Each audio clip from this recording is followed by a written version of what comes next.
for this program.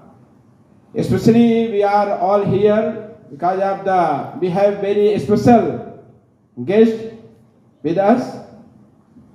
His Holiness Svayam Bhagavan Keshav Maharaj. So we offer our sincere gratitude to Maharaj because Maharaj is his schedule is very busy. He must be most of the Kenyans, they go to London, Bhaktivedanta Manor, most of Kenyans they know. We have so many congregations and devotees there, especially we have Pando Sena there. Lot of young youth are joined this Pando Sena, they are offering service. Because of Maharaj has preached a lot, there are many students. Now they are Krishna conscious. Because of Maharaj served Bhaktivedanta Manor almost 20 years as a brahmachari. After that, he took the sannyas. Sannyas means full renounce order of life to fully dedicating, that called Trinandi Swami. From the Mansa Vacha Karmana, with mind, words, and his action, all is dedicated to Supreme Personality or to serve the Lord. So Maharaj took sannyas. There is one thing I want to mention. Even morning I mentioned, Maharaj is youngest sannyasi in our movement. Generally, sannyas is not given before 50 years, but Maharaj took sannyas in 41 years. I think 41 years. So also Maharaj is the tallest sannyasi in our movement. And Maharaj is most learned sannyasi. Is most learned. We have so many learned, but Maharaj has a special way to express our philosophy. It is very easy to understand. So he is most learned and has written many books. More than 10 books Maharaj has written. You can go through if you. And nowadays media is so strong. Nobody is unknown. Anyone wants to know somebody, they can know. So when you can put in the YouTube and Facebook, you can see his name you put, then you can see his lectures and how is Maharaj delivering all fallen soul in the world. So we are very fortunate. Maharaj is with us. So we welcome to Maharaj with chanting by Hare Krishna Mahamantra. Hare Krishna, Krishna Krishna, Hare Hare, Hare Rama, Rama Rama, Hare Hare. Even Hosi is going to give more introduction about Maharaj. So please Maharaj, welcome. Hare Krishna.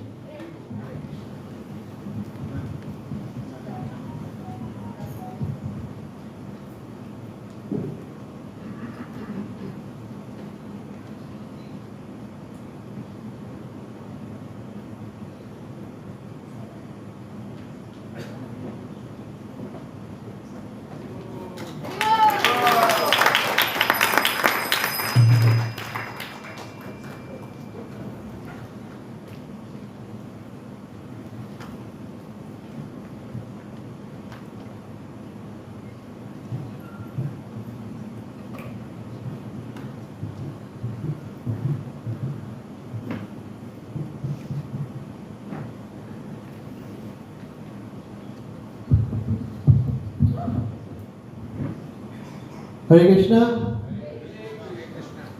Okay, so welcome everybody to what will be a very interesting and thought-provoking discussion with a very special guest. His Holiness Svayam Bhagavan Keshav Maharaj, who has traveled all the way from the UK to join us. So a little introduction about Maharaj. So Maharaj was born and raised in London and did his undergraduate degree at University College London, or UCL.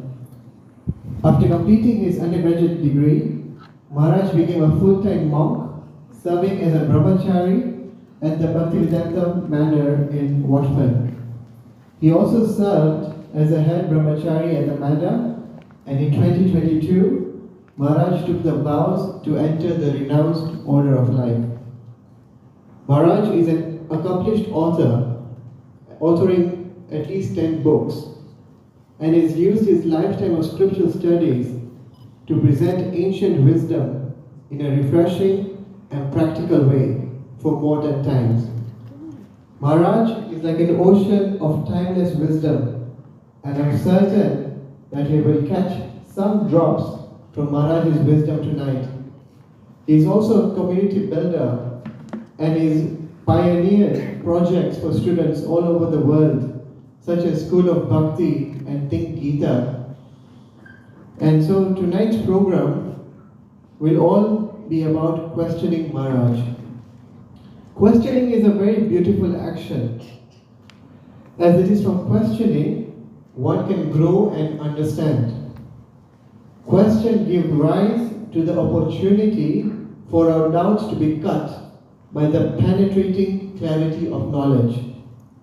In fact, the Vedanta Sutras begin when one starts questioning the reality about who they are, why they are here, and what is the purpose of life.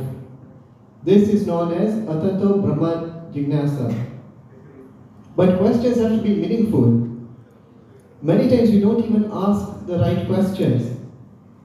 For example, I did a very quick search on Google on what is the most searched question on Google.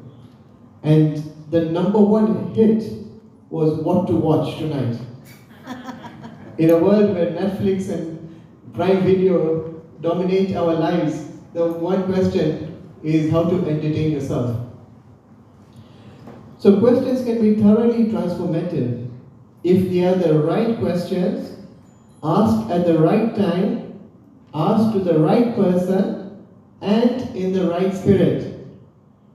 So the knowledge of the Gita and the Srimad Bhagavatam, the two spotless Vedic scriptures, the jewels of Vedic knowledge, they were a direct result of the satisfaction of these four criteria of questioning.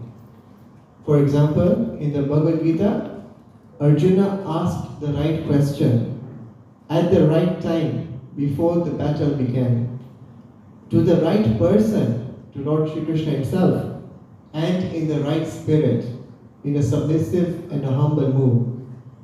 So, there is no better time than the present to start our questioning, and we are certainly asking them to the right person, and in a spirit of learning and assimilating the wisdom that Maharaj will impart today.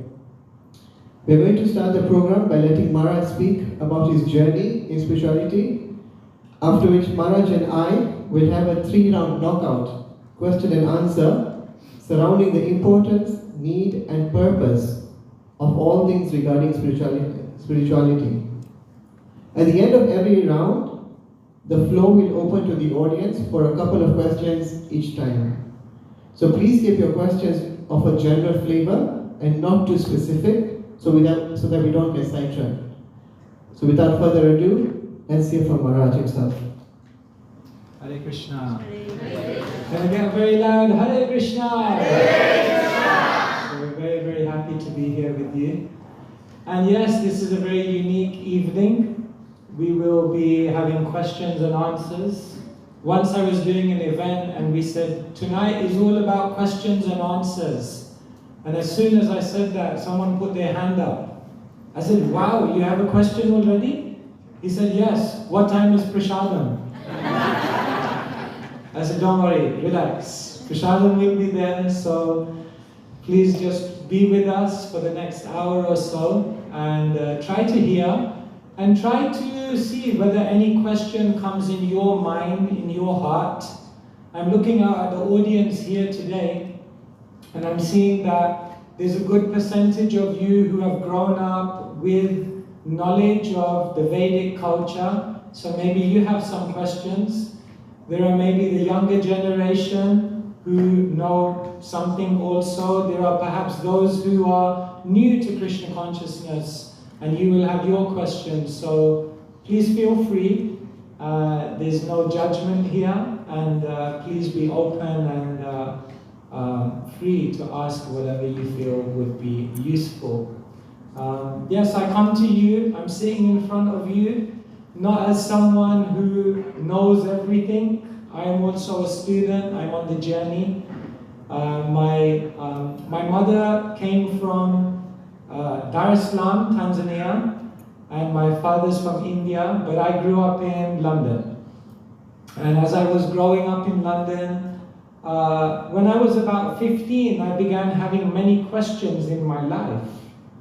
I was wondering, why are we here? What happens after this life? What's the purpose of this world? Why do bad things happen to good people? These were all questions I was asking. And so when I was 15, I began reading the Bhagavad Gita. And I have to be honest with you, the first time I read the Bhagavad Gita, I had to close it after one page because I didn't understand anything. It was so complex, so difficult. But when I read it, I thought, there is some amazing knowledge here, but I have to be patient. So I continued reading, and then I began asking devotees at the temple. And my spiritual interest was growing. And then I went to university. I studied at UCL, University College London. And I did a degree in computer science and management. But after graduating at 21, I came home and I told my parents, please sit down. They could immediately understand I was going to drop a bomb. So I told them, I know I finished my degree. I know that I have an opportunity to now work in the city as an investment banker. But I think I need to do something different. So they said, what do you want to do? Management consultancy? I said, slightly more different than that. They said, what? You want to become an accountant? Or maybe you want to go into medicine? Not exactly. I think I need to go to India. India?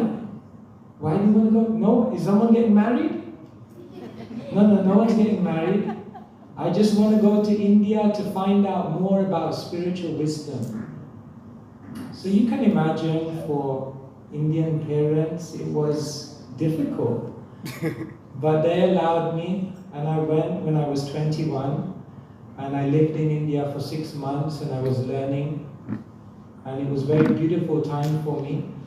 And then when I went back to London, I decided to stay in the temple. Let me try 1 year. And 1 year became 2 years, 2 years became 5, 5 became 10, 10 became 20, and ever since I'm still there. So nowadays I travel more, and I try to share with all of you, in whatever small way I can, the knowledge of the Bhagavad Gita, which, if you grasp it, it will help you on every single level in your life. If you want to have better relationships, read the Bhagavad Gita. If you want to have better health, read the Bhagavad Gita.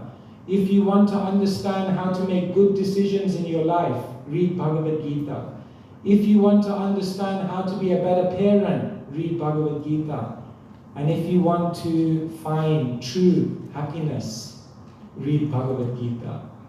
So don't wait till the end of life to start reading spiritual literature. Now is the time. And so this evening we are going to be discussing some of this. So are you enthusiastic for tonight? Yes. Okay, wonderful. So before we begin, we'll just be saying some prayers because it's important for us to pray to our teachers. This is called Mangalacharan. These are prayers in which we invoke auspiciousness. So please fold your hands and join me as we make some prayers. Om Jnanatimirandhasya Jnananjana Shalakaya Chakshurunmilitam Yena Tasmai Shri Nama Om Vishnupadaya Krishna Prishtaya Bhutale Srimate Bhaktivedanta Swami Dinamine Namaste Saraswati Deve Gauravani Pracharine Nirvishesha Shunyavadi Paschatya Deshatarine Shri Krishna Chaitanya Prabhu Nityananda Shri Advaita Gadadhara Shivasadi Gaura Bhakta Hare Krishna, Krishna Krishna, Hare Hare, Hare Rama, Rama Rama, Hare Hare. Srila Prabhupada ki jai. So Maharaj, There's a question there already. We'll come to you, Prabhu. see, you mentioned that when you were growing up, you had a question about why do good things happen to people who are bad, or the vice versa. Why do bad things happen to people who are good? So I want to start with that question. So there was a French priest, and the French priest was very devout, and he had a son. Now the son died due to some disease, and he was questioning his entire faith when this event took place. And he concluded that there is a God, and I'm going to ask you 3 qualities, and you tell me whether you agree with them. Is God all good? Yes. Okay. Is God all knowing? Yes. Okay. And is God all powerful? Yes. Okay. So now, this French priest, he concluded that only 2 out of these 3 can be correct at any given time.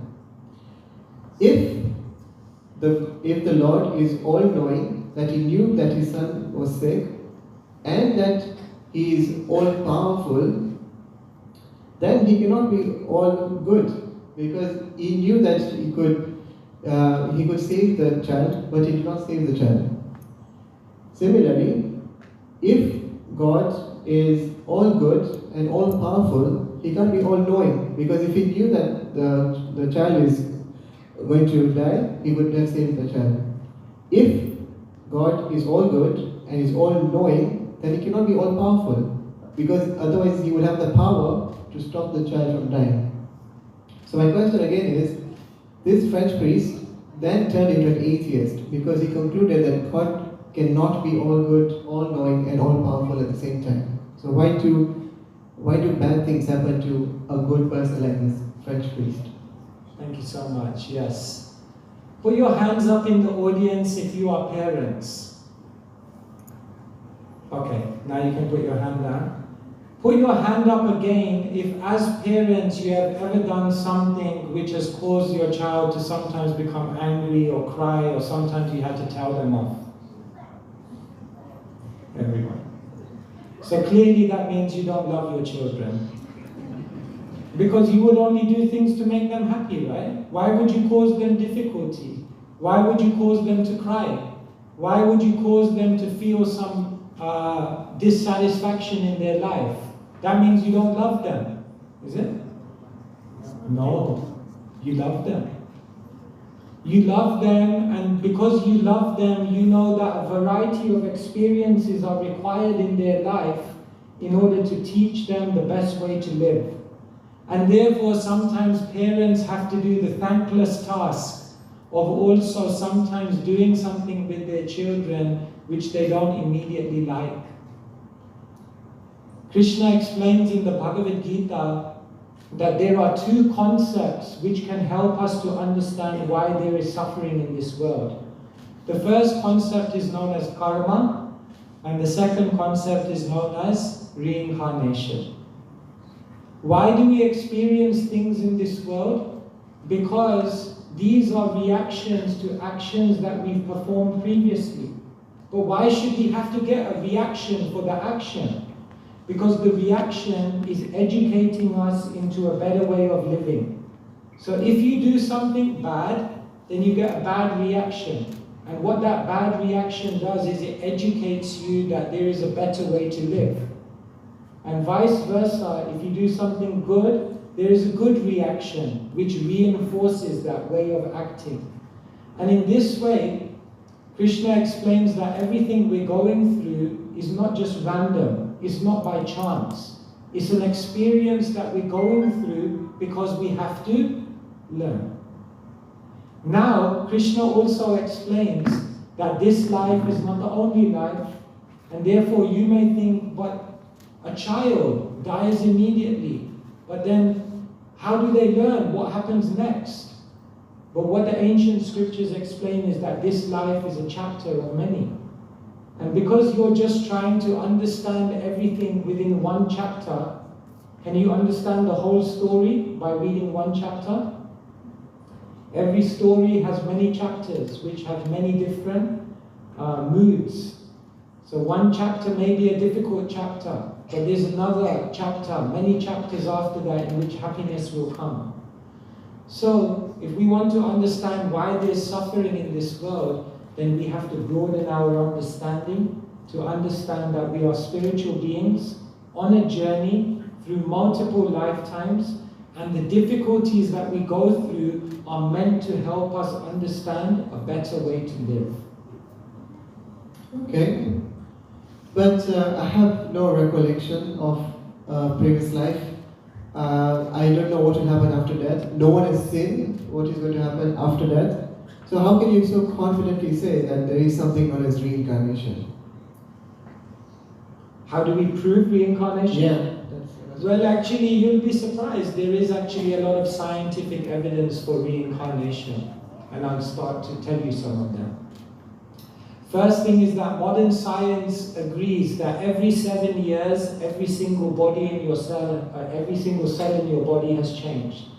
So that's already reincarnation, because this body is completely different to the body you had 7 years ago. The second proof of reincarnation is that there are many accounts of children who have actually remembered previous lives.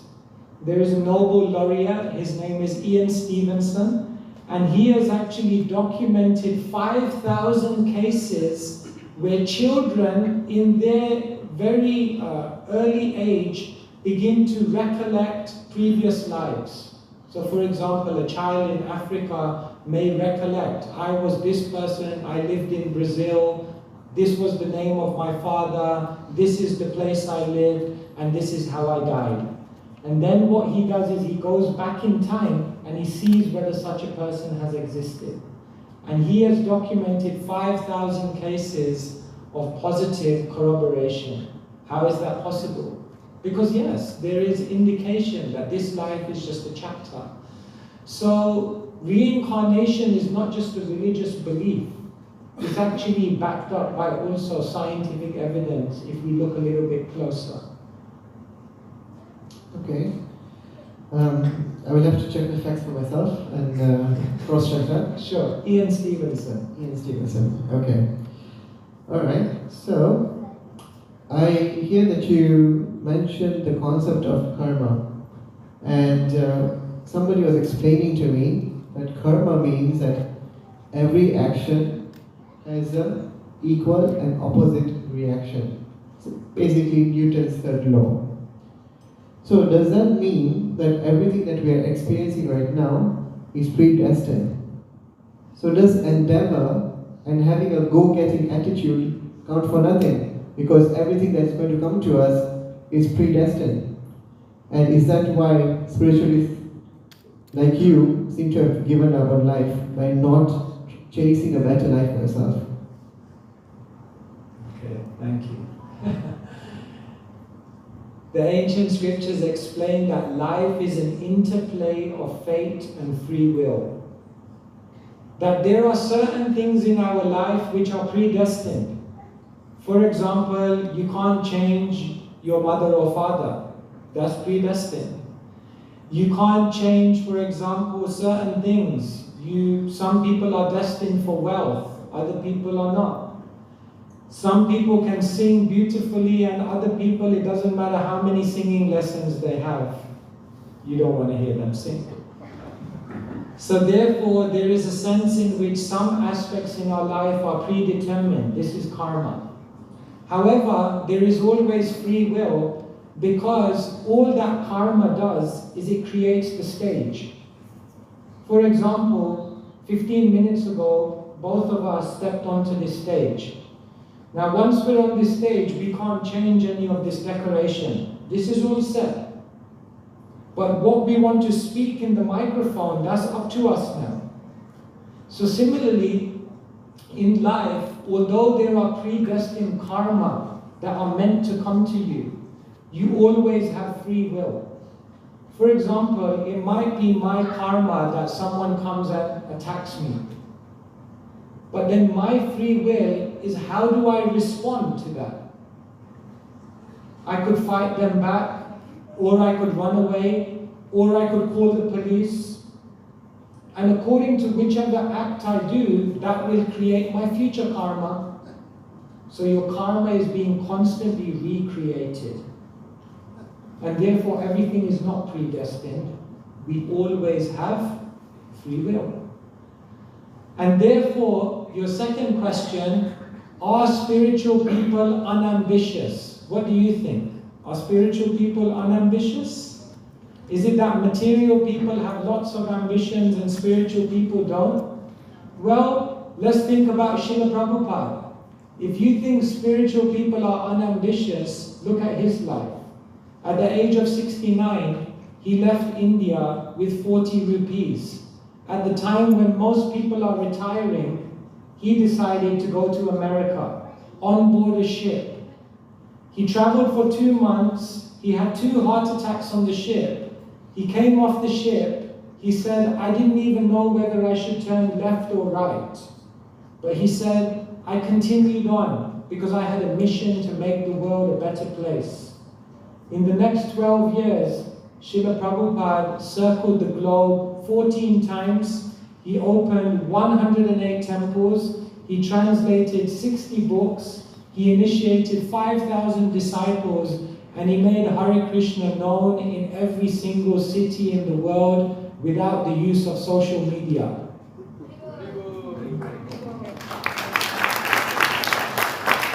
So, can we say spiritual people are unambitious? They have the biggest ambition. But their ambition is not selfish. Spiritual people don't have an ambition to make more and more enjoyment for themselves. Spiritual people are ambitious in a selfless way. Spiritual people are working hard. Spiritual people have a great vision of what they want to do in their life, but it's not a selfish vision. It's a selfless vision of how to make the world a more beautiful place through sharing spirituality with others. Okay, so I applaud that viewpoint, but let me dial back a bit. So you said that if something bad happens to you, according to the laws of karma, there's no one to blame but yourself. Is that correct? Yes. That's correct. So then, should we always just live this life accepting all the injustice we get because there's no one to blame but yourself, even though you do not know what bad things you performed? Is that actually a very attractive proposition to live your life by? Thinking that, oh, I'll just accept whatever injustice I get.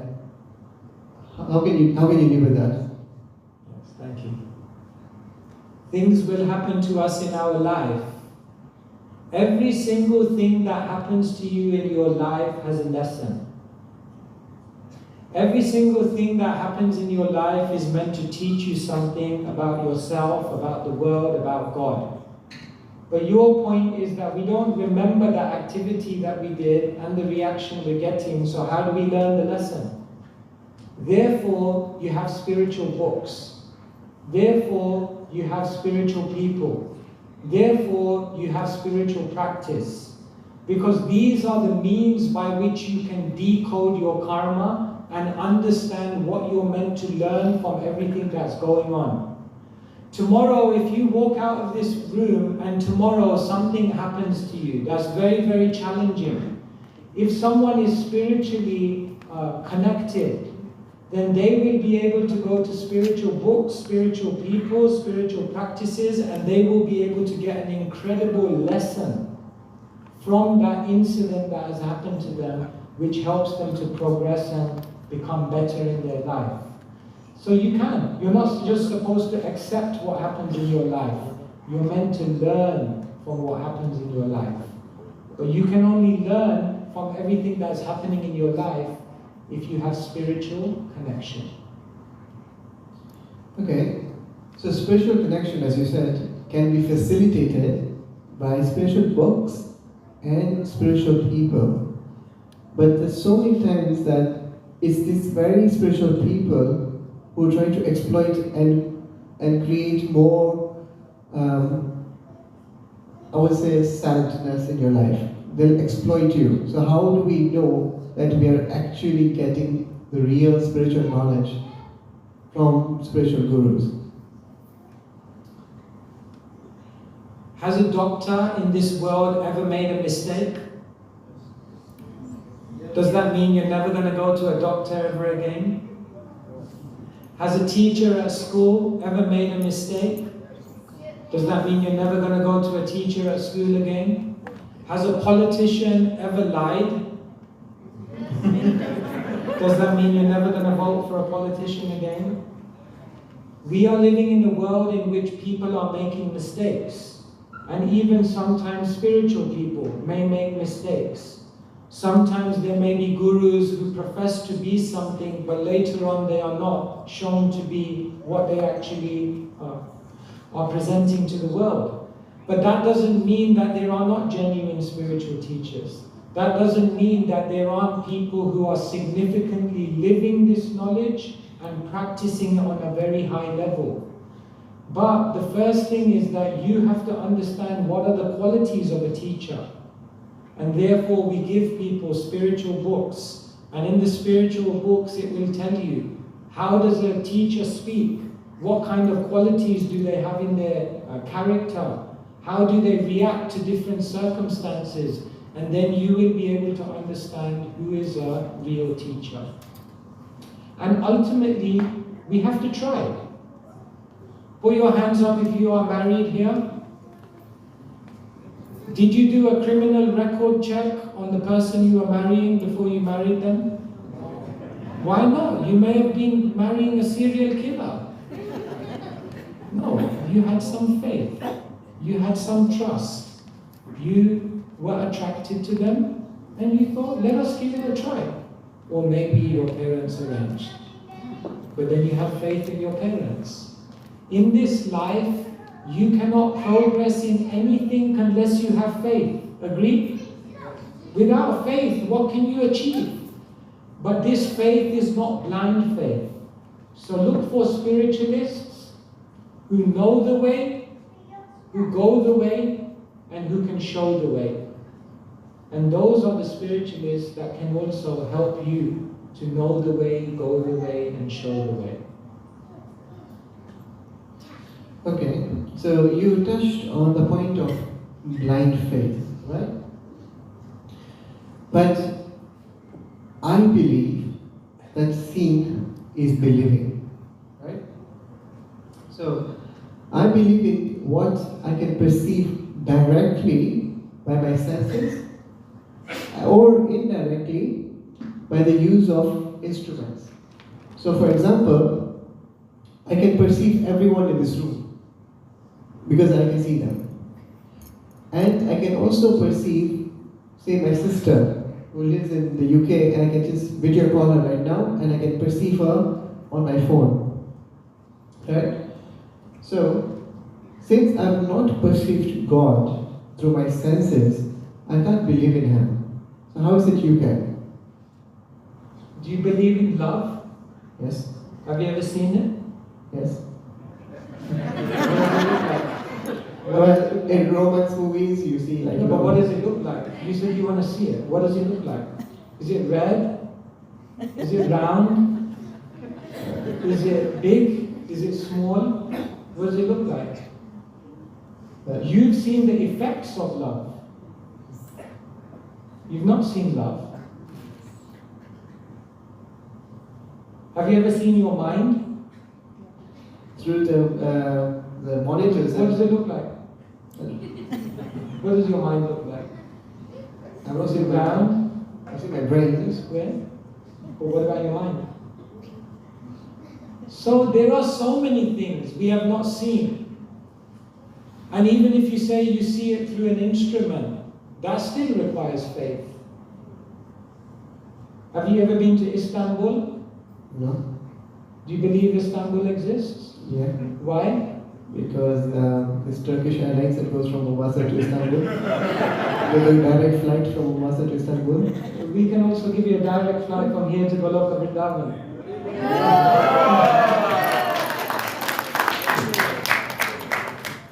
Seeing and believing is not a very good strategy in life because your senses are limited.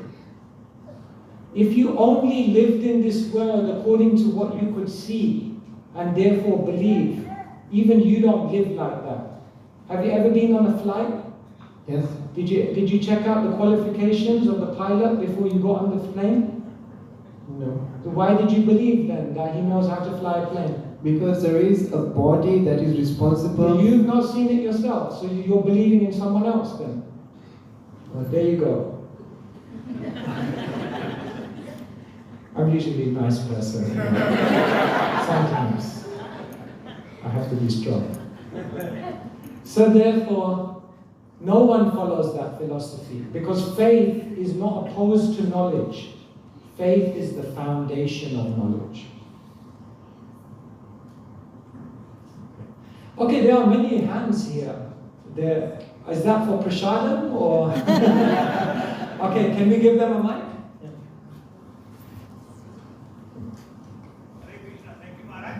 Thank you. If you can just wait 1 second for the mic, because we can. Yeah, your voices. Yes.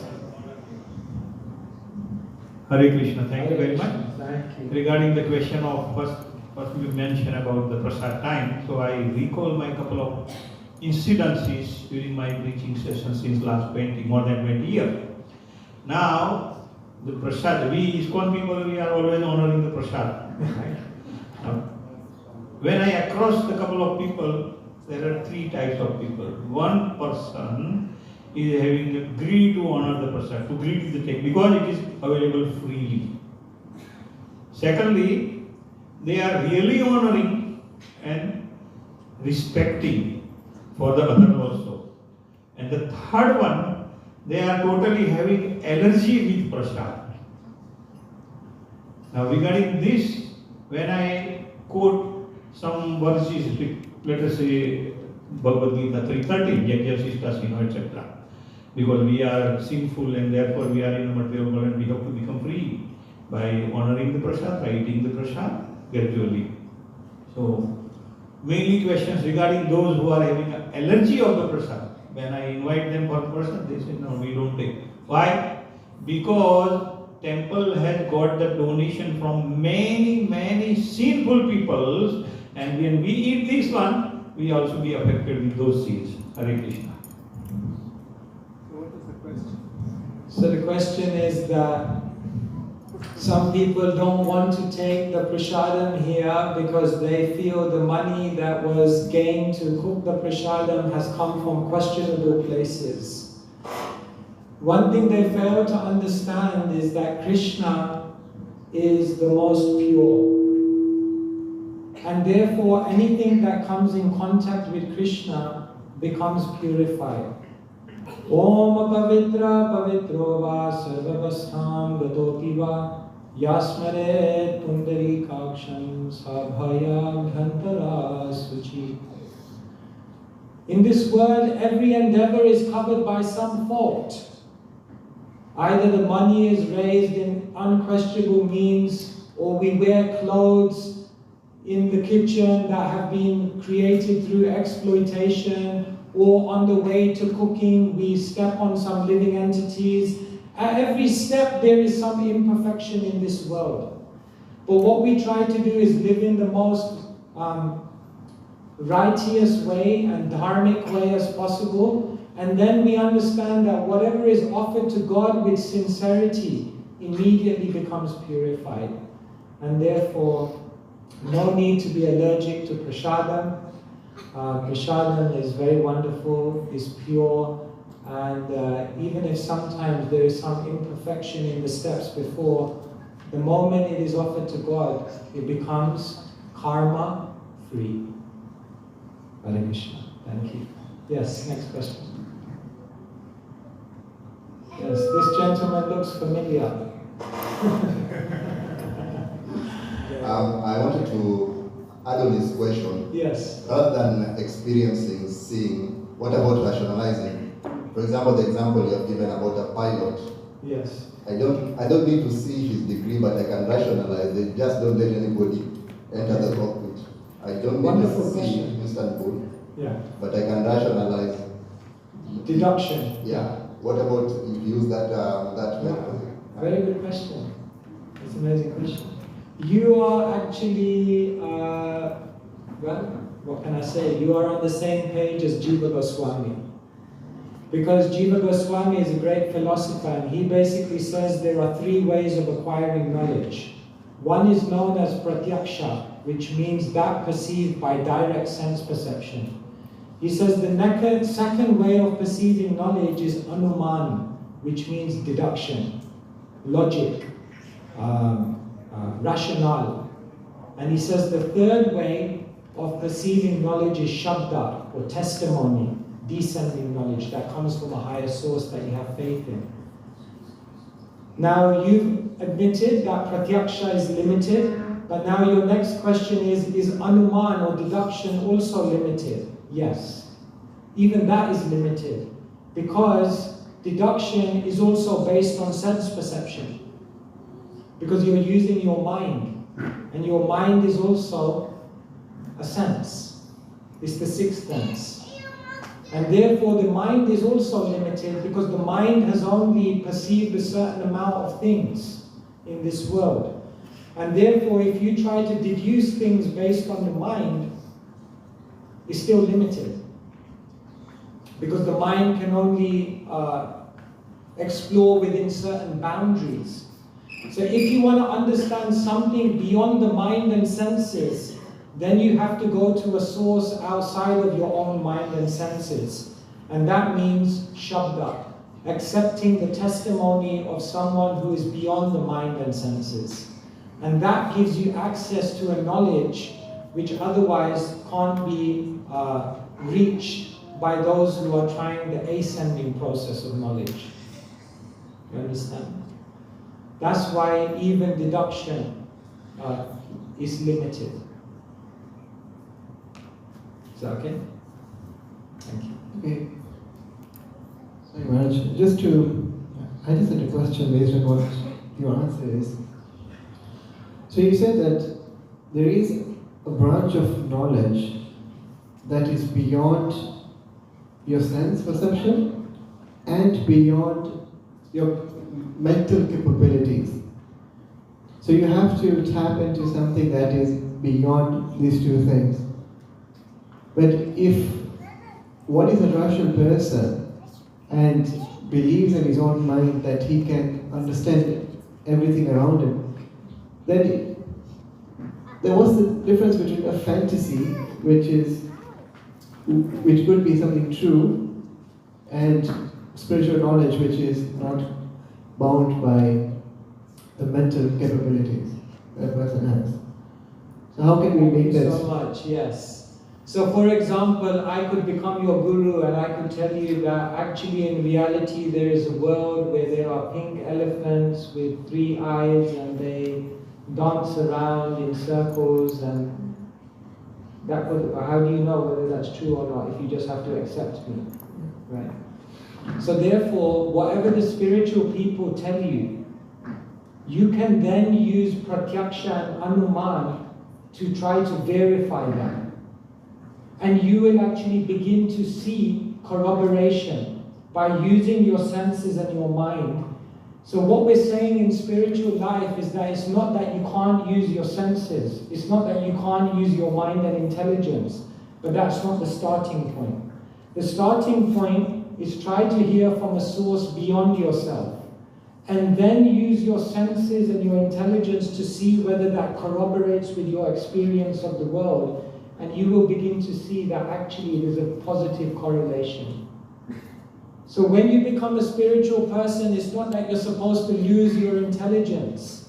Rather, you're supposed to activate your intelligence, but activate your intelligence in collaboration with a knowledge which is beyond your intelligence. Does that make sense? Yeah, it makes sense because, well, I'm going to align with you here. And it's like when I was in school and the maths teacher would tell me 2 plus 2 is 4. At that time I did not know what that 2 plus 2 is 4, but just by accepting that knowledge and then applying it and understanding that, yeah, it is correct.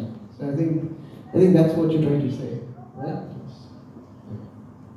Okay, here's a question here. Hare Krishna Maharaj. It's a coincidence that the first topic that you're discussing was in regard to karma, and I had a burning question for a couple of days since I've been with you. Karma is the equal and opposite reaction of our actions. What happens in a case or in a situation where on a daily basis we unknowingly offense or commit offenses, or for example, we walk or take steps every single day and we tend to step on insects, for example, which is a living entity. So how do we take care of that? The same with plants, which all have a life. What is the karma on that? Karma is not a black and white concept. It's not that you do this action and you get this reaction. Along with the action, Krishna is also looking at your motivation. Krishna is also looking at the circumstances. Krishna is also looking at what your inner bhav or emotion is. And all of that coupled with your action then gives you a certain karmic reaction. So karma is not just a black and white, A equals B. It's a very, very complex law, and it's a complex law which is taking account of the situation and the intention with which an act was performed. So therefore, there's a difference between someone who goes out and purposely kills an animal to eat it, and someone who is walking on the beach and inadvertently steps on a living entity that they have no control over. Clearly, there's a difference between that because the motivation and the situation is entirely different. And so we have to understand that karma is meant to educate us. Karma is meant to teach us. So the reaction you get is not based so much on the action, but more based on the lesson that you need to learn in order to move forward. You understand? So, yes, every single day we're committing violence, actually. We're committing violence every single day. And therefore, a spiritualist is very aware of this and tries to live in the most natural and non-violent way as possible. And in the course of that, if we still create some violence, then at the end of the day, we're going to Krishna and we're praying, please forgive me if I've unknowingly done something. And God is kind. God is your best friend. He understands your heart. And therefore, Krishna's name is Bhavagrahi Janardana. Krishna who is accepting your bhav. Okay? So Maharaj, now let's take this from another angle, okay? So there's a lot of violence that has taken place in the name of God or religion in this world. So wouldn't the world be better without religion? In fact, in the Gita, Krishna encourages Arjuna to kill his relatives. So would an all-good Lord allow such huge-scale suffering? Religion has caused war, and therefore wouldn't the world be better without religion? It's not religion that causes war. It's bad religious practitioners that cause war. See, let me give you some formulas. Money plus ignorance equals corruption. Freedom plus ignorance equals anarchy. Religion plus ignorance equals terrorism. Can you see the common factor in all of these equations? Yes, ignorance. Ignorance. The problem is not money. The problem is when people add ignorance to money, then it becomes corruption. Similarly, the problem is not religion, but when you add ignorance to religion, it becomes terrorism.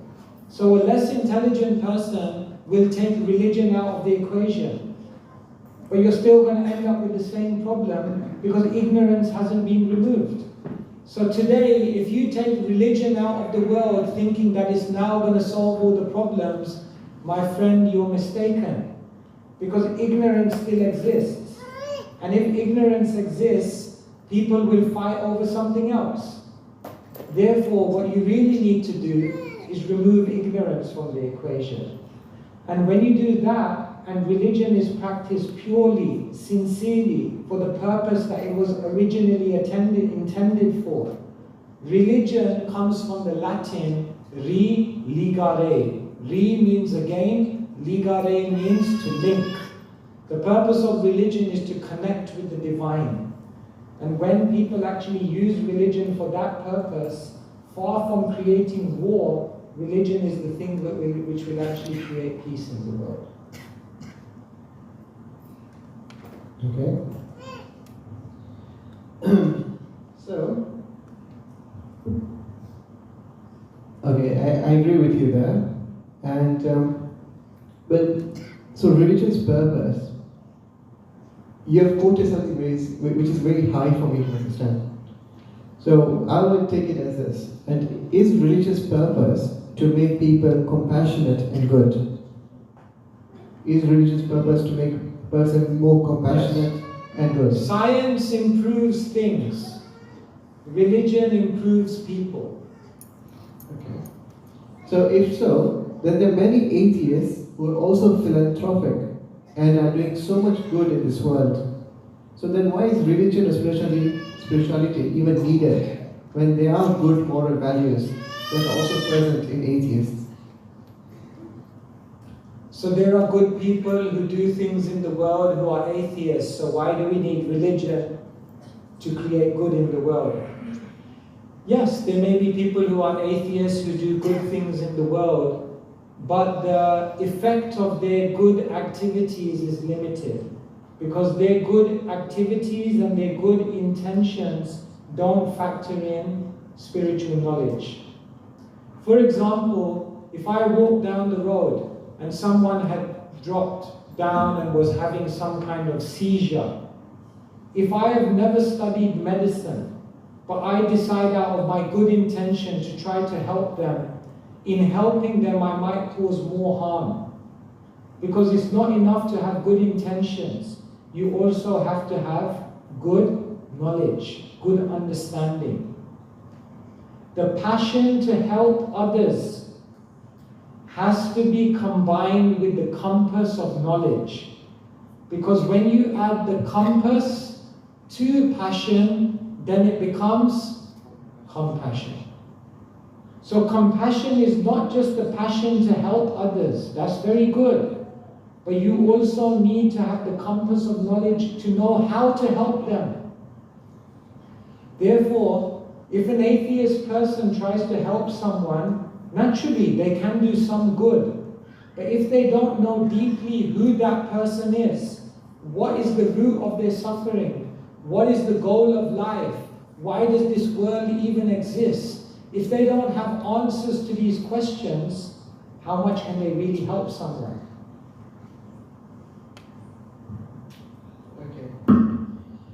Okay, I agree with that statement. From audience. Just one more, we go to the audience. So in our modern day lives, life is moving very fast. And from what I understand, the concept of spirituality is that you take your time out, you introspect, or you slow down life. So this seems like a counterproductive tool. So any missed time that you incur while practicing spirituality, you are actually left behind in the race of the real world. So why should one waste their time taking to spirituality? Do you drive a car? Yes. Do you stop at the petrol station? Yes. Why? That's a waste of time. But I need to. You could get to your destination quicker if you didn't stop at the petrol station. But you might run out of fuel on the journey there. So sometimes you need to stop to refuel. Sometimes you need to stop to recharge. Sometimes you need to stop to invest in yourself. Because if you do that, you'll become more effective. When you shoot an arrow, what's the first thing that you do? You pull it forward or you pull it back? But why would you go back? The idea is to get the arrow to the target. You're going in the other direction. Why are you going in the other direction? Because the more you pull back, once you release it, you can aim and you can get to your direction faster. So, taking time out to meditate, taking time out for your spirituality, taking time to reflect will not leave you behind in the world. You'll actually end up going 10 times faster.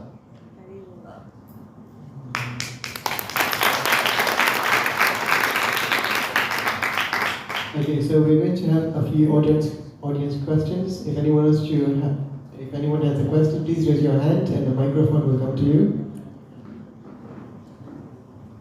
Please, without delay, huh? I've been going very fast. There's a question.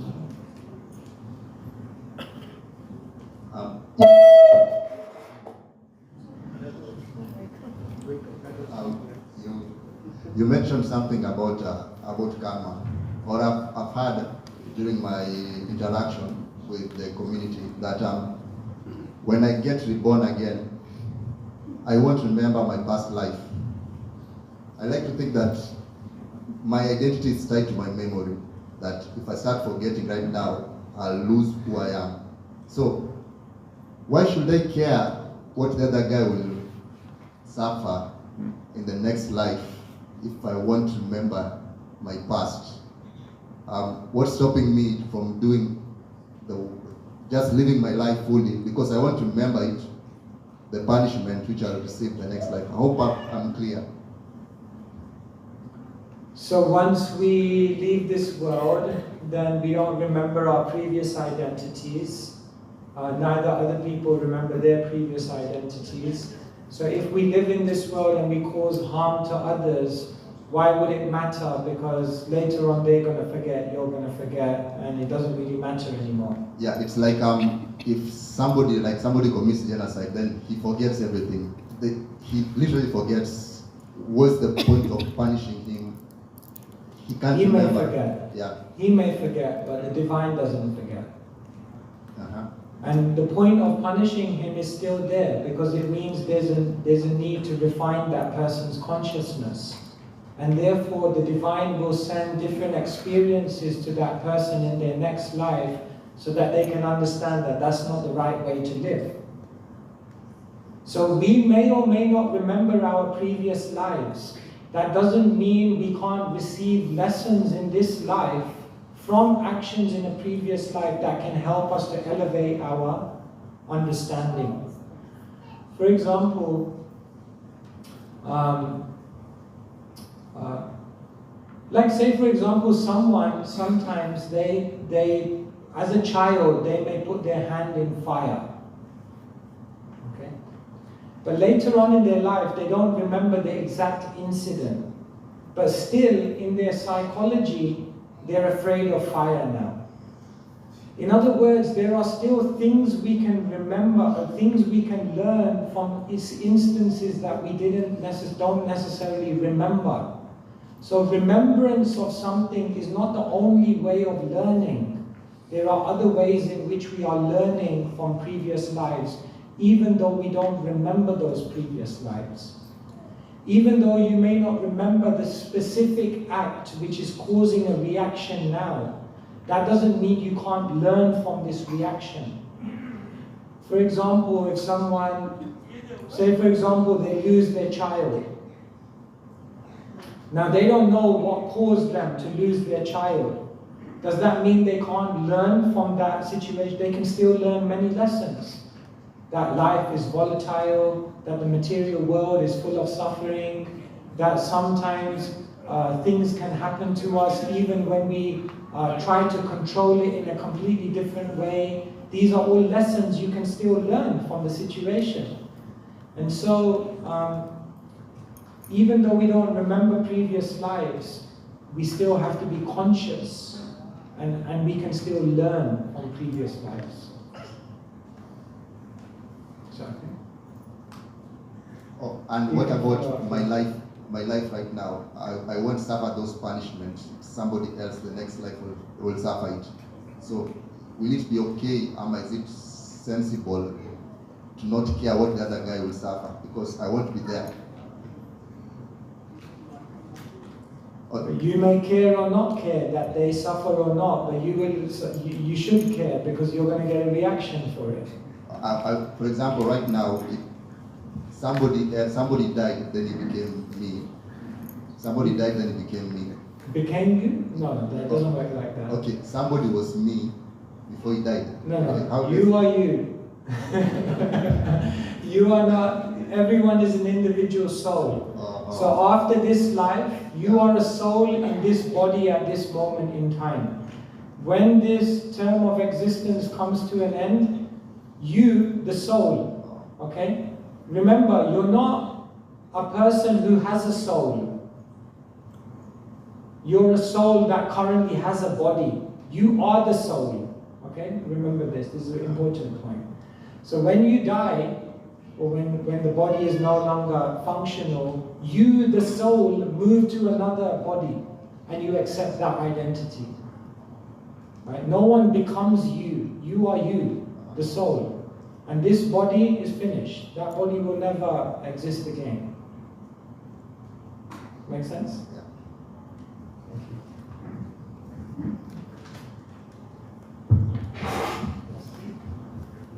Good evening. So my question is, speaking of reincarnation, so let's assume I'm a bad person. Okay, I'm not that good anyway. So I'm a bad person. Then in the next life, I'm born, let's say, with a certain disability. So is it the parents to that person, or is it my fault that I'll be born with a certain disability in the next life? Or why are people basically born with maybe a disability, but yeah. Thank you, it's a very good question. First thing is we have to remember that karma is here not to judge other people. It's not for us to say that someone now is suffering now in this life because they did something in the previous life. As I said, karma is very complex. There are many reasons, there are many factors involved.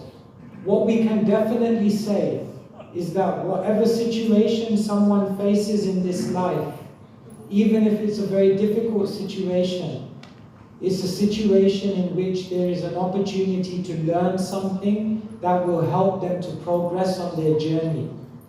God or the divine doesn't just put people into situations so they can suffer.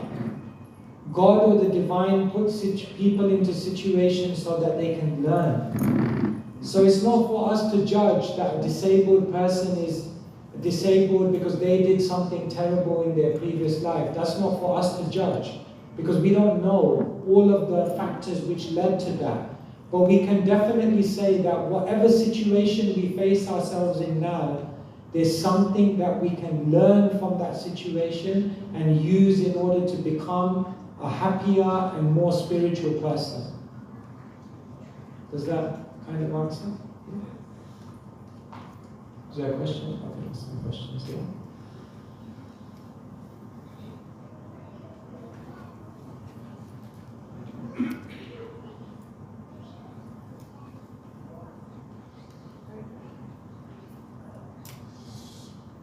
Hare Krishna Maharaj.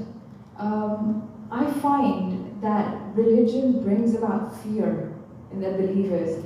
Like, if you don't follow such and such rules, you will suffer in hell. So why should I serve a God who brings about fear in me? No one likes fear, it's a negative emotion, so why should I serve a God who brings about this fear? And who knows what's happening after death? Is there hell? Is there heaven? So, why? Thank you so much. So, God sometimes brings about fear in us by saying, if you don't do this, then this will happen. So why should I bring about, or why should I desire to worship a God who brings about fear in us? Right, I'll go back to the very first example that I gave you today.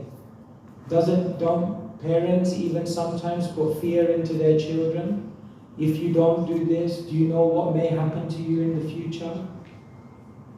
Yes, there is some fear, but that fear is instilled in you in order to protect you from a later type of deeper suffering.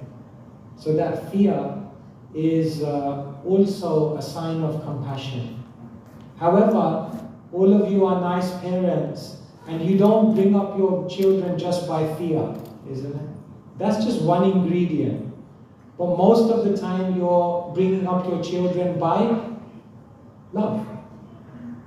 90% love, 10% fear sometimes is also required. That's why you have a mother and a father.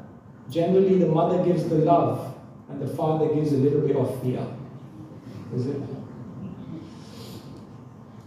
Both are required in order to bring up a child. But God, His fear aspect is just very small sometimes. But the predominant characteristic of God is that He's very loving, He's very kind. Krishna dances, Krishna wrestles, Krishna steals, Krishna smiles, Krishna laughs, Krishna dances, Krishna steals his friend's lunch.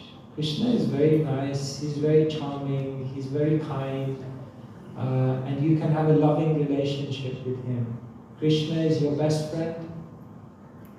But sometimes Krishna may also say some things to warn you, so that you understand that if I don't do this, or if I do this, then it will cause me suffering in my life. So that is also part of love. So in the spiritual world, in the spiritual reality, every emotion is present. It's not that fear is only here, but not in the spiritual world. No, there is fear there also, but it's fear behind which there is incredible compassion. So Krishna is not a God to be feared. Krishna is a God that you can love. But along with that love, He may sometimes give a little bit of caution. Okay? If it's not, you can also come back.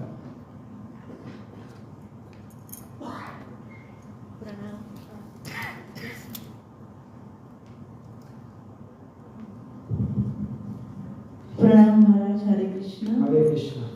So my question is, one of the sloka in Mahabharata is written by Vyas Muni, ke ahar nidra bhay maithinam cha samanyam etat pashubhih naranam dharmo hi tesham adhiko vishesho dharvena hina pashubhih samanam. So in this verse, when Vyasa is explaining the word dharma, so what is the true meaning of it and how we should understand the word dharma? Thank you.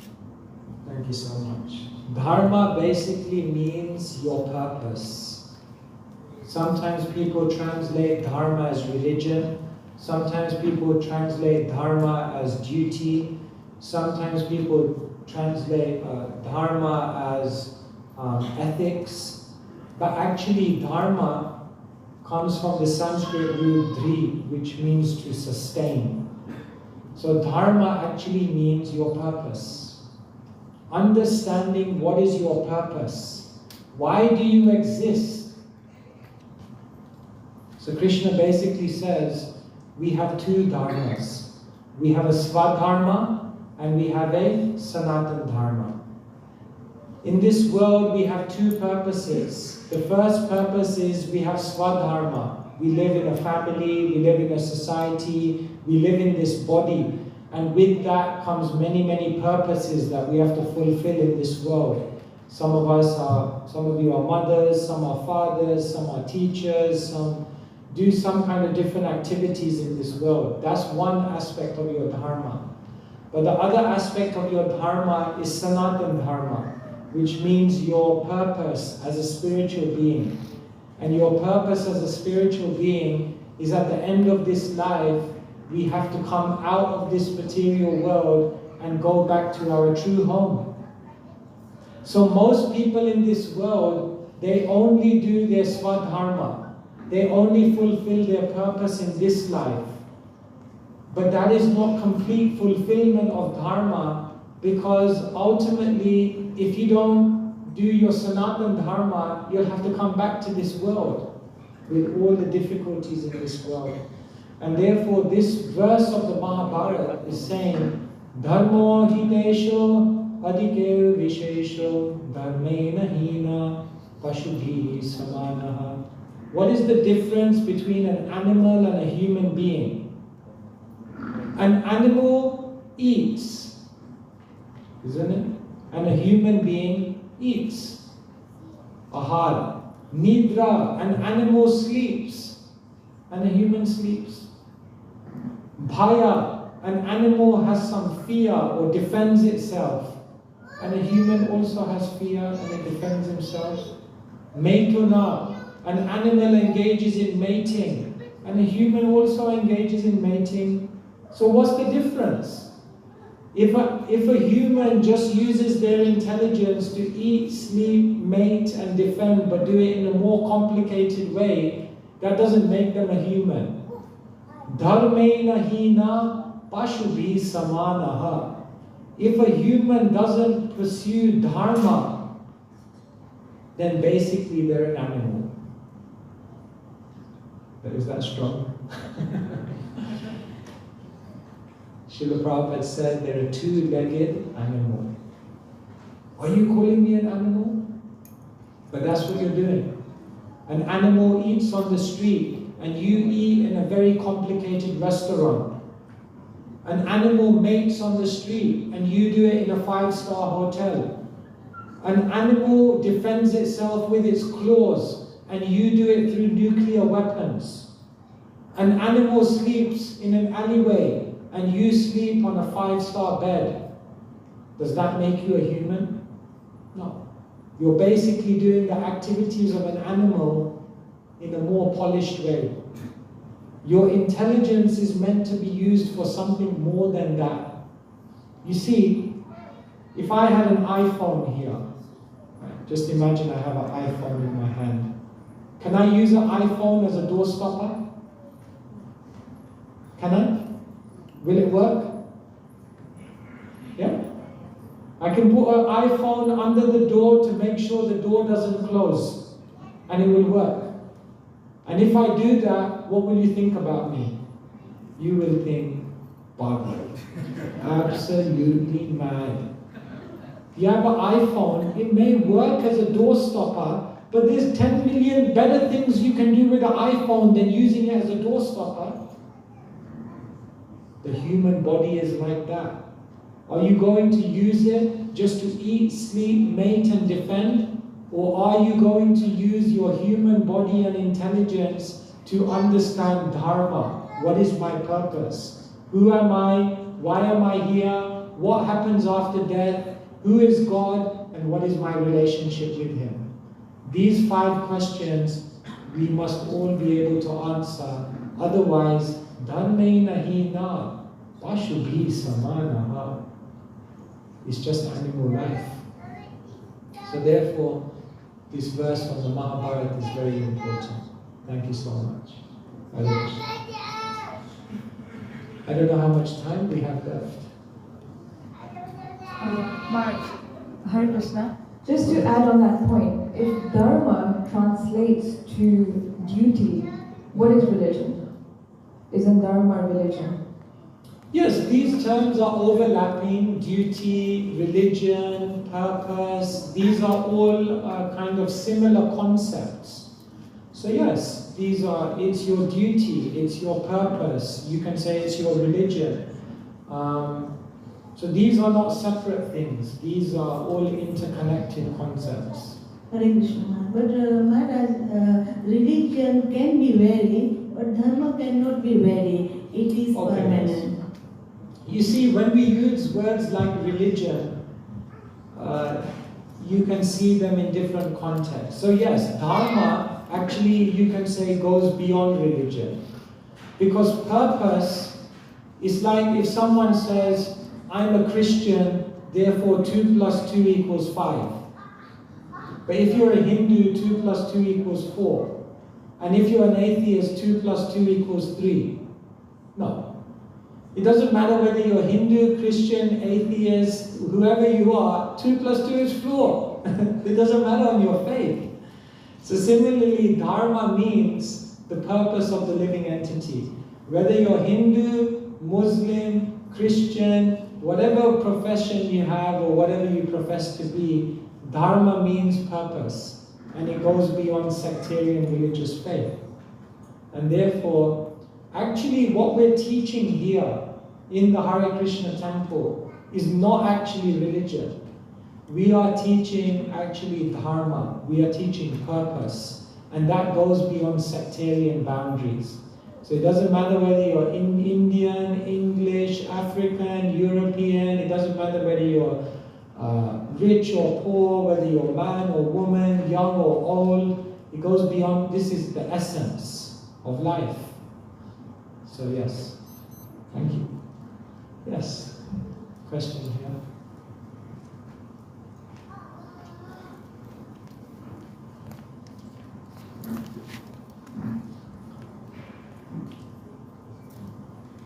So I had a question about Maharaj, I had a question about you say that the past life people cannot remember. But then why is it important why can't we remember our past life? What's the reason behind it? We can remember our past life, there's nothing wrong about it, but then why can't we remember our past life? Why can't we remember our past lives? Thank you, good question. How many of you have ever seen a baby being born? All the mothers have to say yes. Many of you have seen. Have you ever seen a baby coming out of the mother smiling? Is it?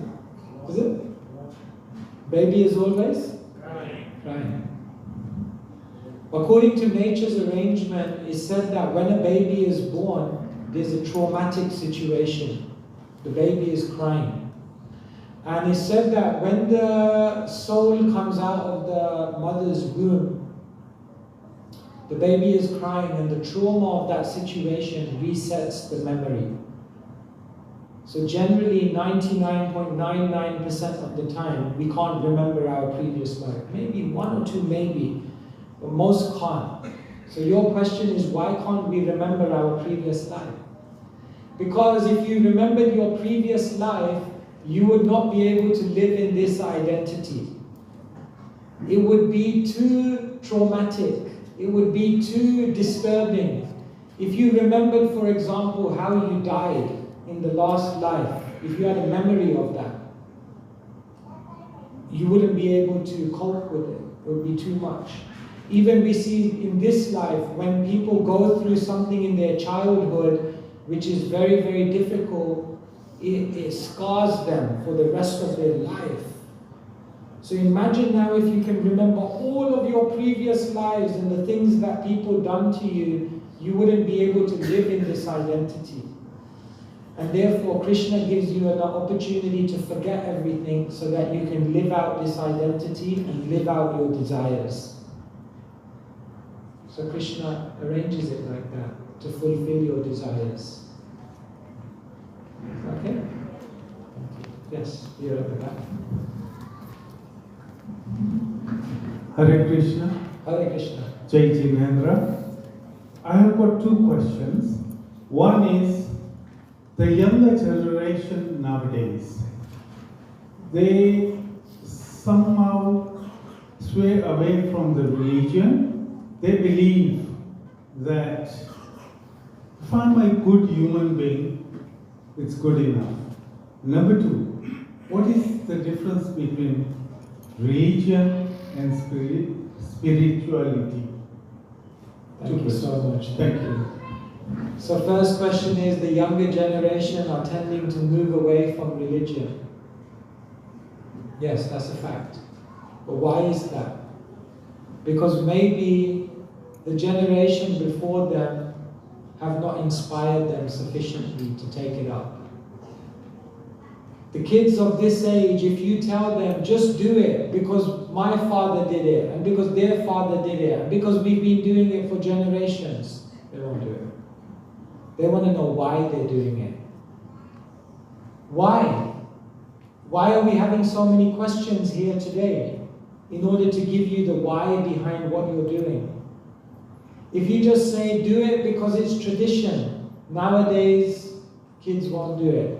Because they want to know the rational, scientific, solid reason, the logical reason why I should do it. But the amazing thing is, all the logical, scientific, solid reasons why they should do it are there. But have we learnt it? And have we explained it to them?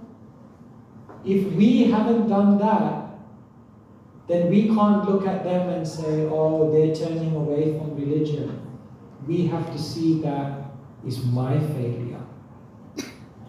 How can you tell someone to do something if we ourselves are not doing it in a deep way?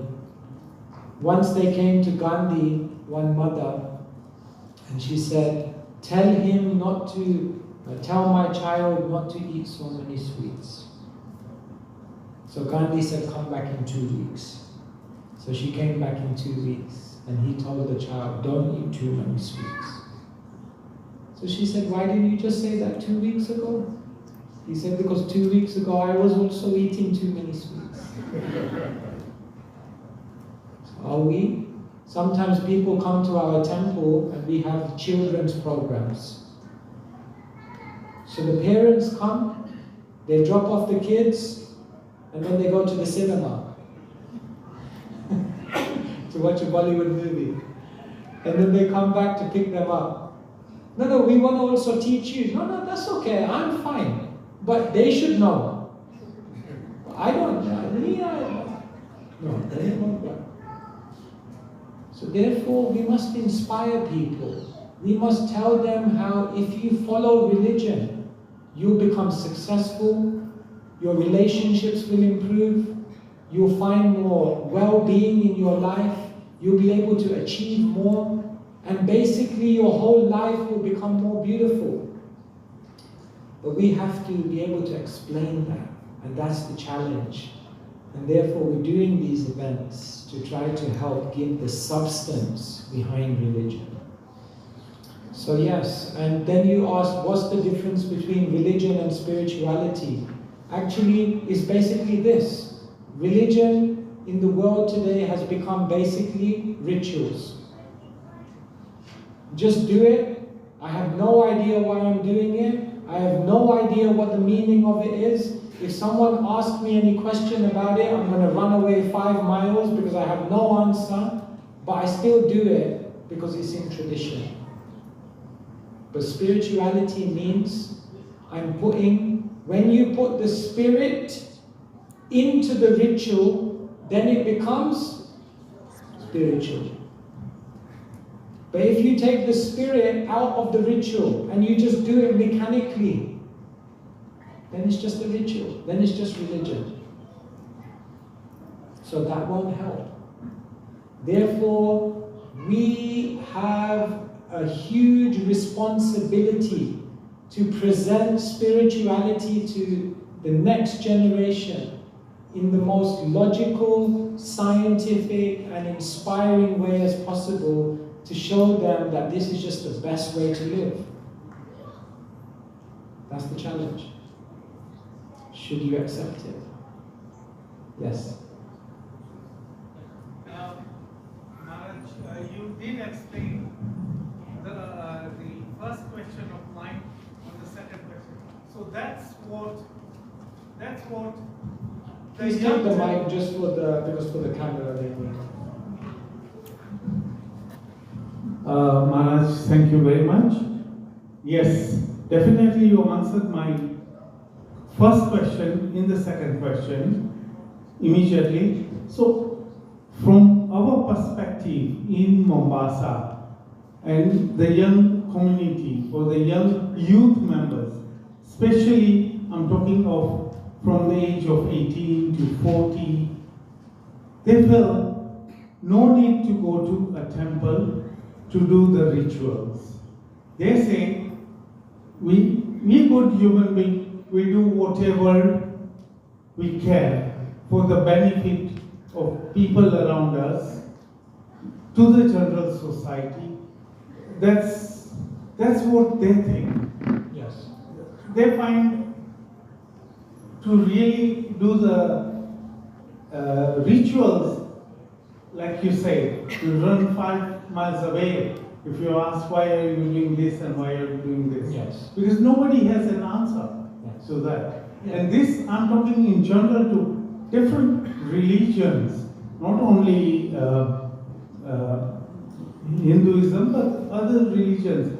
So there need to be good explanations or teachings to the youth to make them understand this. Yes. Thank you. Thank you. Yes. The temple is not just a place of rituals. The temple is a place of education. The temple is the university of life. In the university of the world, did they teach you how to deal with it when someone passes away from your life? They didn't teach you that. In the university in the world, did they teach you how to control your anger?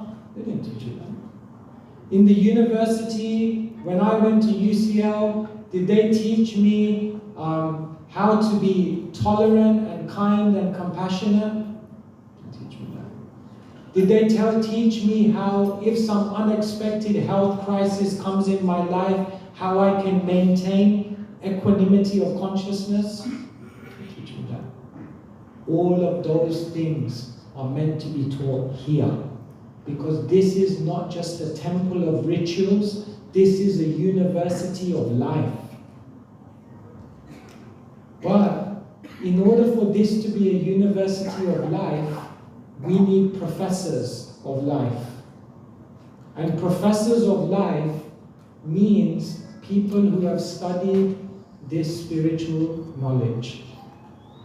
So, how many of us have studied Bhagavad Gita? How many of us can say we've read it cover to cover? How many of us can say we've understood it? And how many of us can genuinely say we're living it? And how many of us are confident to then go and share that knowledge with others? That's what will make a spiritual community. And the responsibility is on each one of us. Therefore, we have to, Gandhi said, be the change you want to see in the world. The global revolution begins with a personal resolution. So we have to be the beginning of that change. Thank you so much. I see so many hands. I don't know how we're doing for time. just a couple of questions for me, and then we can just hand it back to them. Okay? So you said that there was two dharmas, Swadharma and Sanatana Dharma. Am I correct in assuming that Sanatana Dharma for everyone is the same? Yes, the Sanatana Dharma means the eternal duty. And the Sanatana Dharma is basically this. You are a soul, there is a supreme soul, you have a relationship of love with him, and by practice of the yoga of devotion and chanting of his names, you can achieve that connection. Okay, so but if that is just one universal dharma, then why are there so many religions that try to preach that their way is the only way to reach the universal dharma? Actually, what I just mentioned, if you look at every religion, basically this is what they're teaching. When you get beyond all the differences in rituals, the differences in culture, the slight theological variations, they're all basically teaching the same point. That you're a soul, that there's a God, that you have a relationship of love with him, and that this world is not your true home. However, because there are different times, places, and circumstances in the world, the same message has to be taught slightly differently at different times in history in order to help the people become elevated. So therefore there are different religions. But in essence, they are teaching the same thing.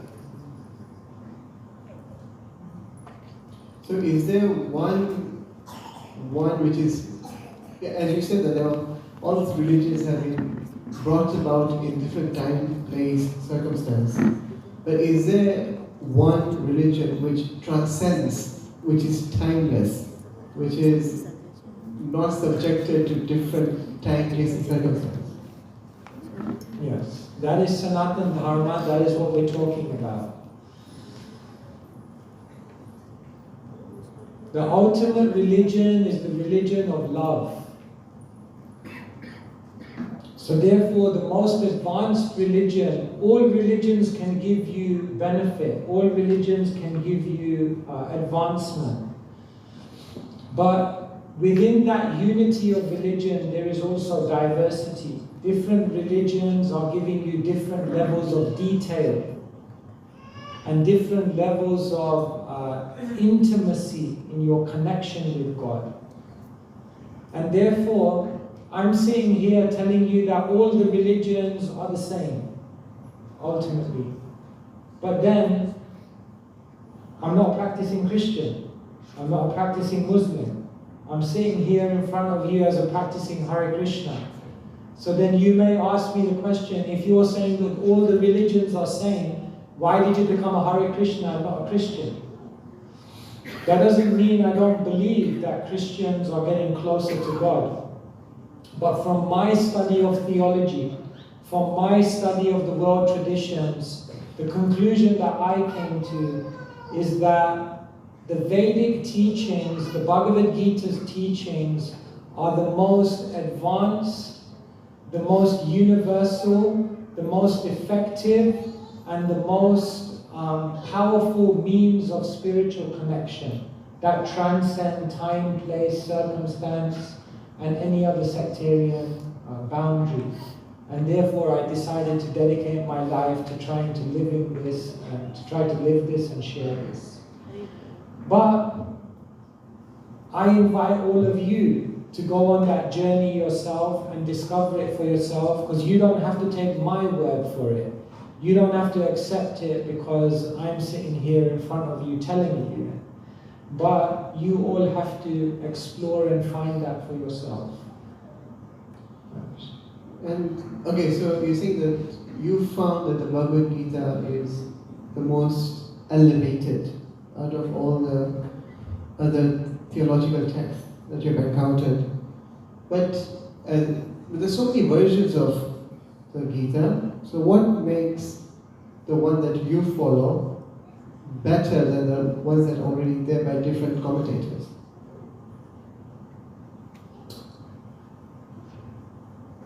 Well, the truth is ultimately what works.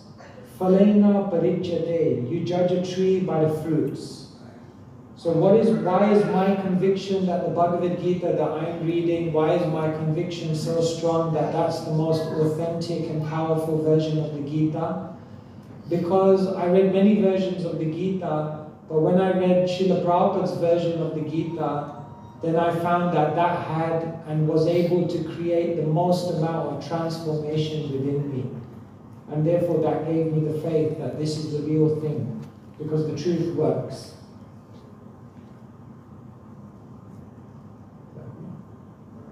Alright, so I think I'm done for my questions, but now we'll go back to the audience. Maybe just one or two more, because I'm conscious you've all been sitting for a long time. I can see many hands. I think maybe just one or two questions and then we should. For me, I can go on all night. I have no problem. Okay, so we'll have two questions. Two questions. One at the back there and one there. Can we get the mic for this?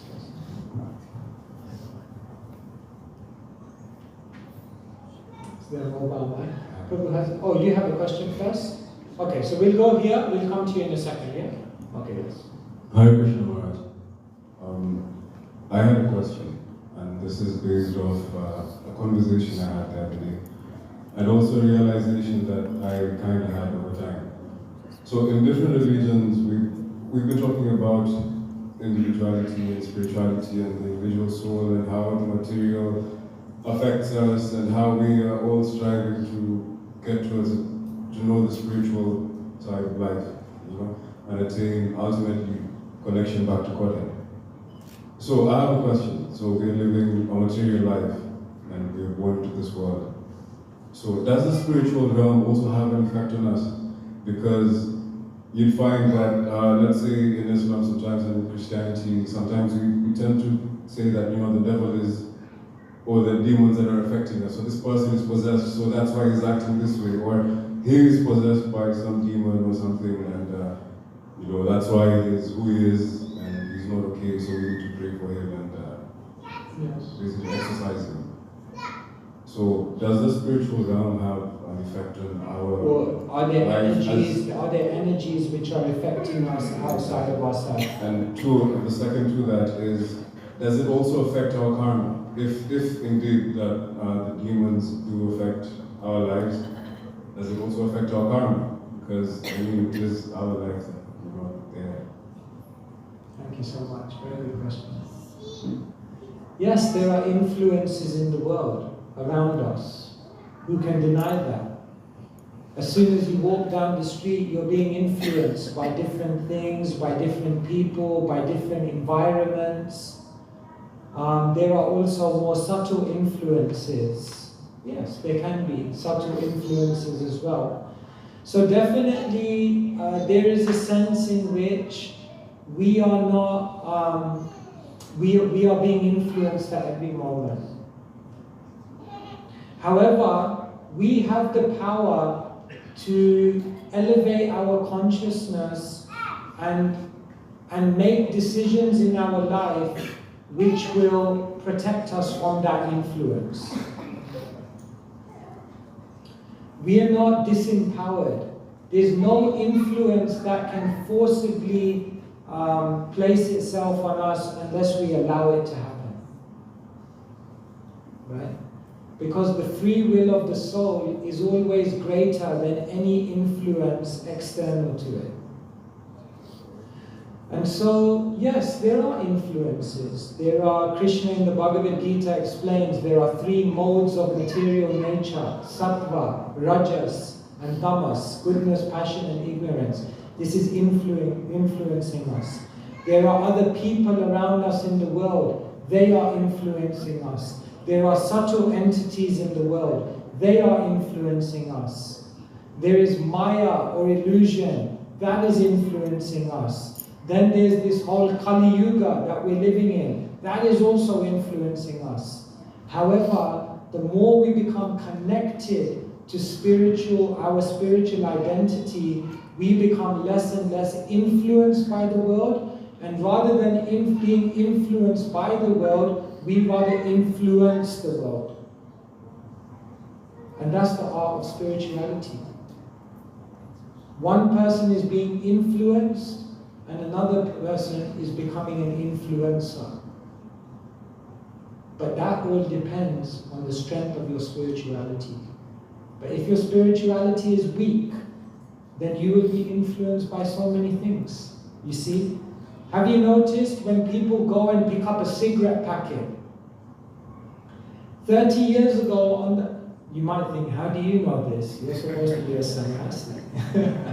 I know, people have told me.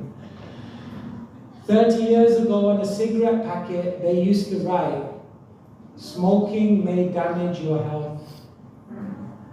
10 years later, they wrote, smoking seriously damages your health. 10 years later, they wrote, smoking kills. And the most amazing thing is, the message is getting stronger and stronger, but the cigarette sales are going higher and higher. How can someone pick up a cigarette packet which tells them this is going to kill you, and at the same time just take that cigarette and smoke it? That means they've lost their free will. They are now being influenced because it's completely irrational, but they still do it. Therefore, if you actually want to become free of influence, you have to become more spiritually connected. Okay? Thank you. Yes, at the back, I think, the gentleman at the back had a question. Hare Krishna. Hare Krishna. I think there is some bit of confusion that I see here. I come from Bharat, and I want to clarify the English translation of dharma is not religion. Religion is religion and dharma is dharma. Let me explain you that Christianity is a religion, Islam is a religion, Jews, what they follow is also a religion. You can't be a Christian if you don't believe in Jesus Christ. You can't be a Muslim if you don't believe in Allah.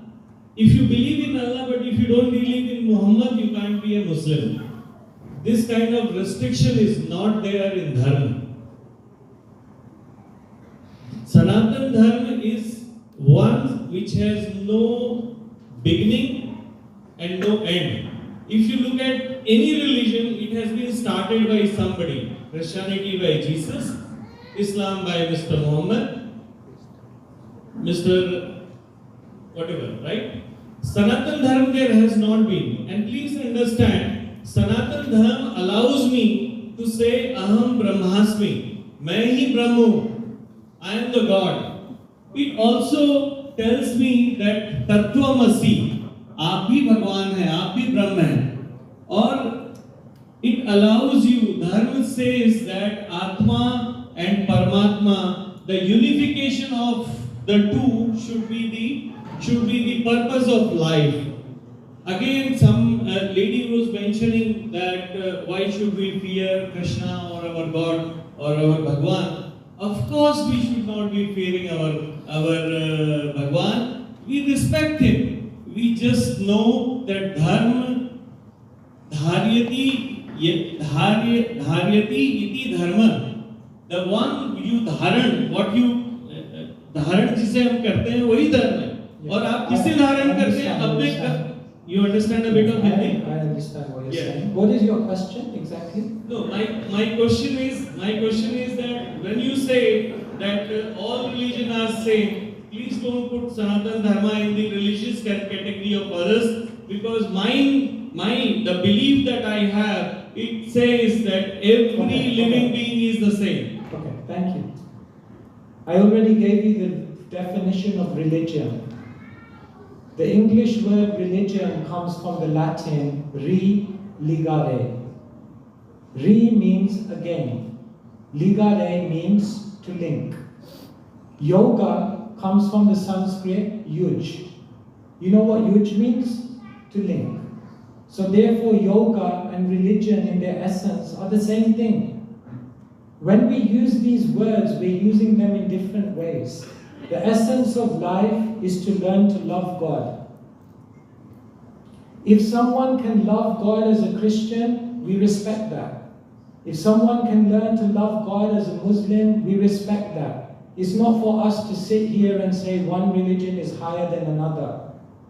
However, we do sit here and say we are practicing this religion, Sanatan Dharma, the teachings of the Vedas, because in our experience, in our understanding, this has the most advanced and universal way of connecting with the Supreme Person. Yes, we are spirit. Yes, God is also spirit, but we are the servant of God. We never become God.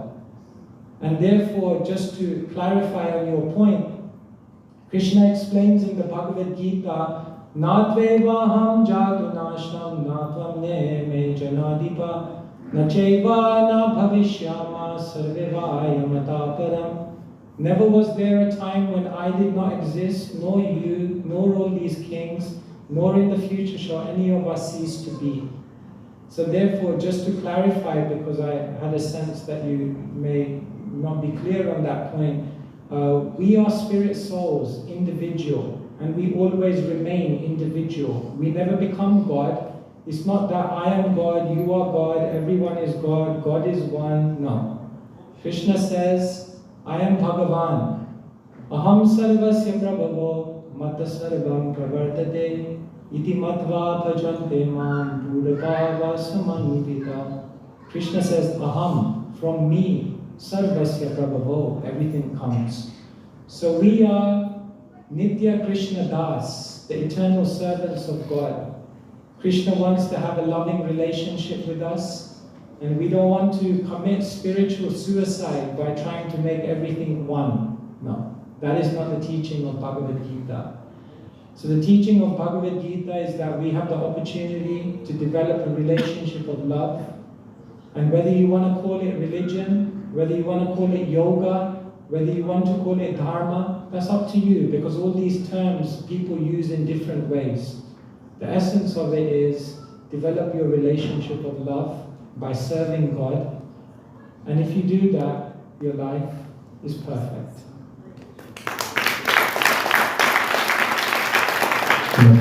Can I ask one question, please?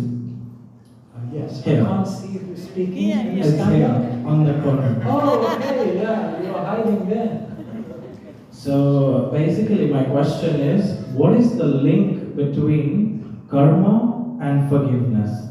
We've been talking about karma all this time, that whatever you do, there's an equal and opposite reaction, but forgiveness, the question now, how to go about it, the link. So are you saying, for example, if someone causes you pain, then on one hand you understand it's karma, and how does forgiveness work in that? Yes. Well, karma helps you to forgive others. Say, for example, tomorrow you come and create some discomfort for me. I understand that that was my karma for me to go through that discomfort, and you were simply the messenger of my karma. Imagine tomorrow someone sends a speeding fine through your letterbox, the postman.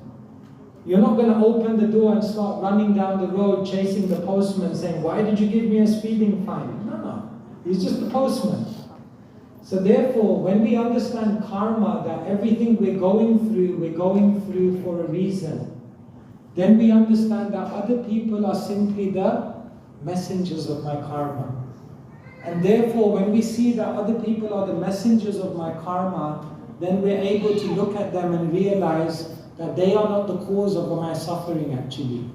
They are simply just the messengers of the suffering. And therefore, we're more able to forgive them, and we're more able to be more peaceful without holding negativity and bitterness towards others, because we take responsibility. Is that okay? Thank you. Okay, there's another question there, very eager. Because of the time, I guess. Because of the time? Okay, you get the last one because you're very eager. Oh, thank you. Hare Krishna. On a lighter note, you remind me of the book, The Monk Who Sold His Ferrari. Oh, okay, thank you. I never had a Ferrari, but... So I really share this with my kids and they're hiding over there. So where in India did you go to find enlightenment? Thank you so much, yeah. When I was 21, I graduated from university. And then I first came to Mumbai. And in Mumbai, in Chowpatty, we have an ashram there. So I was staying there for some time. And then I went traveling to Vrindavan. Vrindavan is Krishna's own home. He said that Vrindavan is the playground of God. So it's a very sweet place, very beautiful place. Morning to evening, there is so much spiritual activity going on. So I spent time there. And then I spent time in another place called Mayapur. Mayapur is in West Bengal, near Calcutta. And Mayapur, West Bengal is a very special place because many people may not be aware, but Krishna actually incarnated in this world in the Kali Yuga. The day that Krishna left the earth was the day that Kali Yuga began. But it's said that actually Krishna came back to the earth planet in Kali Yuga as Sri Chaitanya Mahaprabhu. And Sri Chaitanya Mahaprabhu, he appeared in West Bengal, in Mayapur. And so this is a very, very special place. So I spent time in all of these places. And in India, even though India is becoming more and more westernized, still India is the land of spiritual culture. And therefore there's many, many beautiful gifts you can pick up there. And so while I was there, I was able to learn so much. I'm still learning.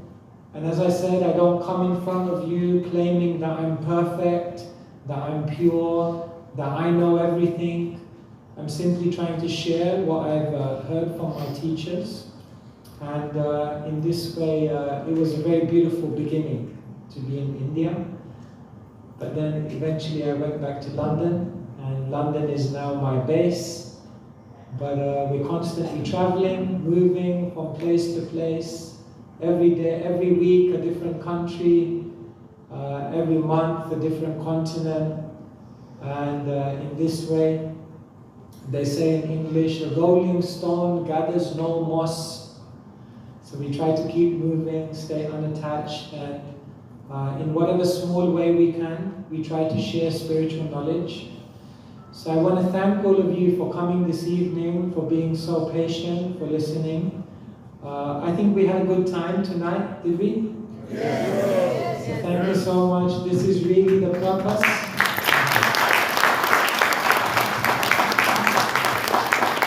I'm really, really grateful for your attention and your kindness, your tolerance. Please forgive me if I said anything which was a little strong. Forgive me if some of my jokes were a little bit not so good. But I hope that you leave today with some knowledge and some inspiration. And we hope that all of you will connect with this temple. We have our devotees over the last 2 or 3 decades who have worked so hard to create this beautiful facility. And now we welcome all of you to come. This is your home.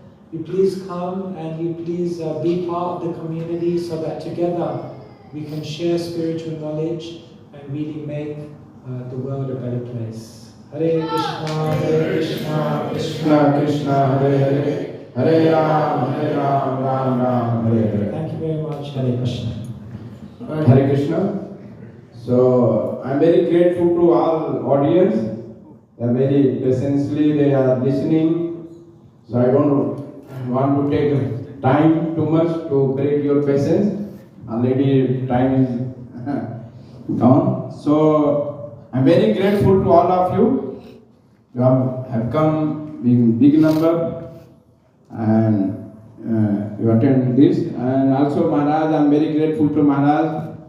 He's given answer for all questions to the point very precisely. So really I'm very grateful to Maharaj. and all devotees, whoever the devotees, they have very beautifully arranged all this program. So for all of them, we chant the Mahamantra. Hare Krishna, Krishna Krishna, Hare Hare, Hare Rama, Rama Rama, Hare Hare.